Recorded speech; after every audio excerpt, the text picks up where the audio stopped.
l'histoire de Léo, le protecteur de la jungle. Au cœur de la jungle luxuriante et vibrante, où les arbres murmuraient d'anciens secrets et les rivières chantaient des mélodies d'antan, vivait Léo le lion, connu de tous comme le gardien de la jungle.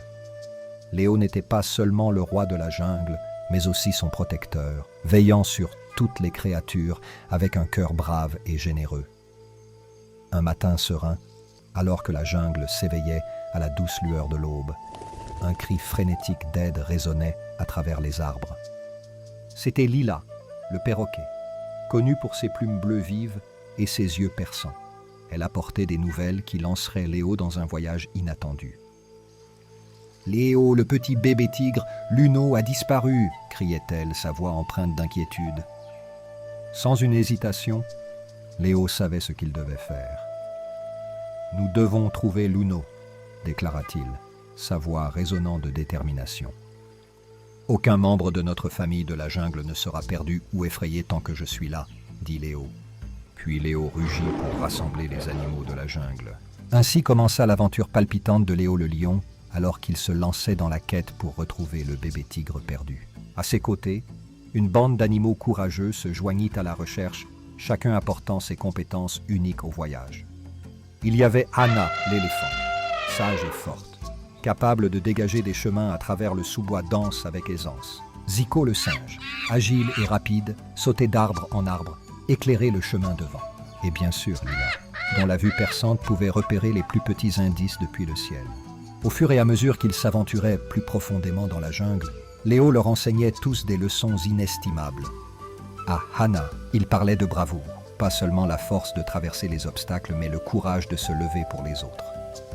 À Zico, il enseignait l'importance des liens familiaux, montrant que la force ne vient pas seulement de soi, mais de l'unité des êtres chers. Et à Lila, Léo transmettait la sagesse de la communauté, comment chaque créature, grande ou petite, joue un rôle vital dans le tissu de la jungle. Leur voyage était semé de défis.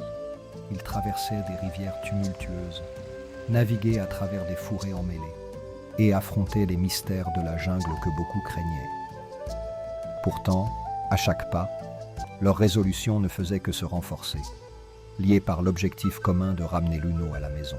Enfin, dans une clairière tranquille, où le soleil jetait une lueur dorée et l'air bourdonnait de la mélodie de la vie, ils trouvaient Luno. Le petit bébé tigre essayait de retrouver son chemin, mais avait perdu sa route. Léo, avec un sourire doux, s'approchait de Luno, qui courait dans son étreinte, un faisceau de joie et de soulagement. Le retour était une célébration, une procession de joie et d'unité. Luno, monté haut sur le dos de Léo, voyait la jungle sous un jour nouveau, réalisant qu'il fait partie d'une vaste famille qui se soucie profondément de lui. À leur retour, la jungle se réjouissait, car ce n'était pas seulement le retour du bébé tigre perdu qu'ils célébraient, mais le renforcement des liens qui maintenaient leur communauté unie. Léo, avec un cœur plein de fierté, regardait sa famille de la jungle et savait que la véritable force de la jungle réside dans son unité et le courage de ses habitants de se défendre les uns les autres.